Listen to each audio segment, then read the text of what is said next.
اللہ رب العزت جو ہے دعاؤں کو قبول بھی کرتا ہے۔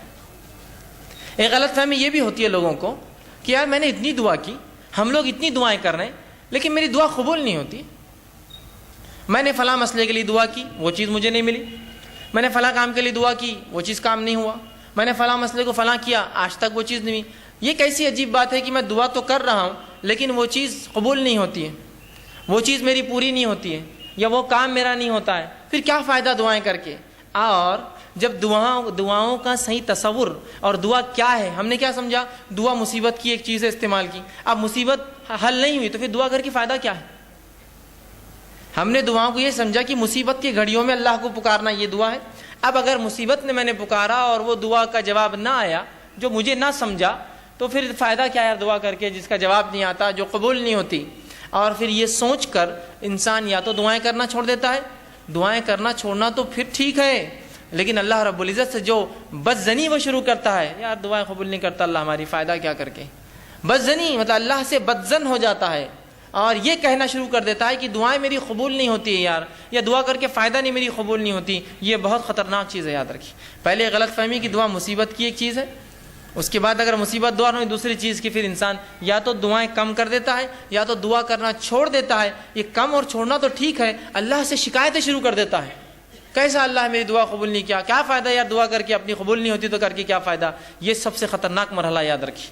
اس میں انسان پھر جو ہے اس دائرے سے نکل جاتا ہے، اور اکثر لوگ اس چکر میں جا کے شرک اور کفر تک پہنچ جاتے ہیں۔ کیسے؟ انشاءاللہ آگے میں رکھوں گا۔ جبکہ اللہ رب العزت نے اپنی کتاب میں اعلان کیا کہ تم دعا کرو، میں تمہاری دعاؤں کو قبول کروں گا۔ جس طرح میں نے ایک آیت آپ کے سامنے خطبے میں 2 آیتیں تلاوت کی، ایک آیت سورہ غافر سورہ نمبر 40، اس کی آیت نمبر 60 میں نے تلاوت کی، اس میں اللہ فرماتا اور کہتا ہے وقال ربکم ادعونی استجب لکم، کہ تمہارا رب تم سے کہتا ہے، یا اللہ رب العزت کہتا ہے کہ تم اس سے دعا کرو، استجب لکم، میں تمہاری دعاؤں کو سنوں گا۔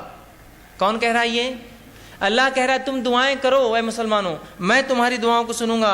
استجب لکم ان الذین یستکبرون عن عبادتی، اور جو میری دعائیں نہیں کرتے، مجھ سے دعائیں نہیں مانگتے اور تکبر کی بنیاد پہ نہیں مانگتے، جو اللہ فرماتا ہے یستکبرون عن عبادتی، جو دعاؤں کو نہیں کرتا تکبر کی بنیاد پہ، اور دعا عبادت ہے چونکہ یہاں لفظ ہے ان عبادتی، جو دعاؤں کی شکل میں میری عبادت نہیں کرتا تکبر کی بنیاد میں، سیدخلون جہنم داخرین، ایسے شخص کو میں جہنم کے اندر ڈال دوں گا اٹھا کر۔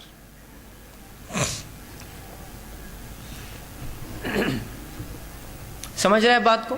کہ جو دعا نہیں کریں گے، تکبر کریں گے، دعا ایک عبادت ہے، تو اللہ فرما رہا ہے ایسے لوگوں کو اٹھا کر میں کہاں ڈال دوں گا؟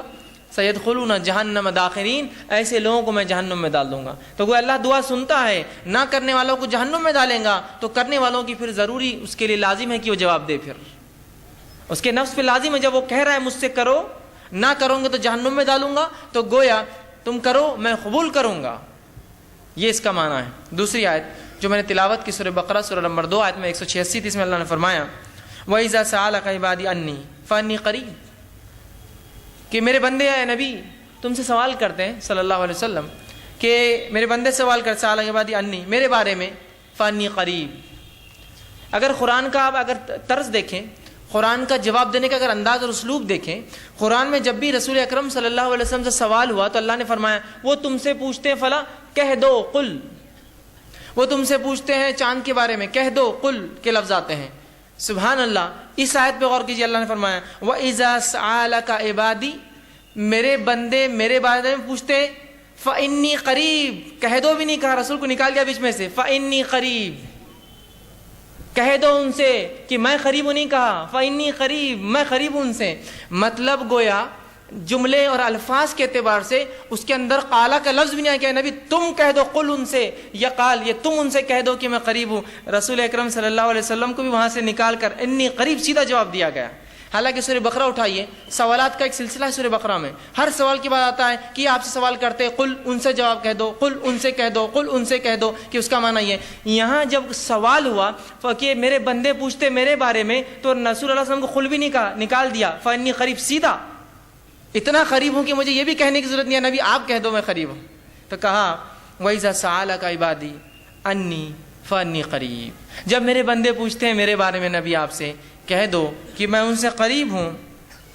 اجیب الدعوۃ الداعی اذا دعان، اور جو بھی مجھ سے دعا کرتے ہیں میں ان کی دعاؤں کو قبول کرتا ہوں، ان کی دعاؤں کا جواب دیتا ہوں۔ اور فرمایا فلیستجیبوا لی، تو انہیں چاہیے وہ صرف میرے سے ہی دعا کرے، مجھے سے ہی مانگے، ولیؤمنوا بی، اور مجھ پر ایمان لائے، لعلکم یرشدون، شاید کہ وہ ہدایت یافتہ ہو، شاید کہ وہ رشد و ہدایت پر قائم رہے۔